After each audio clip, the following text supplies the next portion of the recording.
বার্থডেতে এত সুন্দর সারপ্রাইজ গিফট পাবো আমি তো কখনো ভাবিনি। হ্যালো এভরিওয়ান, চলে এসেছি নতুন একটা ব্লগ নিয়ে। প্রথমে সবাইকে ক্ষমা চেয়ে নিচ্ছি, কারণ এই ব্লগটা হচ্ছে আমার বার্থডে ঠিক 2 মাস পরে আমি ছাড়ছি, সরি টু সে।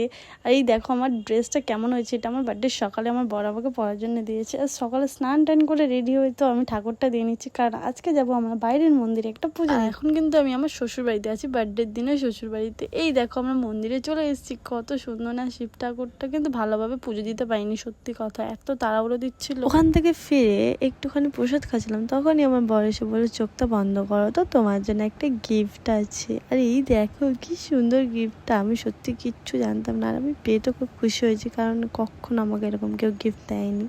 আমার রিয়াকশনটা দেখে তো তোমরা বুঝতেই পারছো আমি কতটা খুশি হয়েছি। আর এই দেখো আমাকে রিংটা পরিয়ে দিল, কি সুন্দর না রিংটা, আমার খুব পছন্দ হয়েছে। আর এটা পিসিচন্দ্র জুয়েলার্স থেকেও নিয়েছে। সকালবেলা তো ওইটা সুন্দর একটা সারপ্রাইজ পেয়ে গেলাম, তার নেক্সট ব্লগে শেয়ার করবো আরও কি সারপ্রাইজ পেলাম।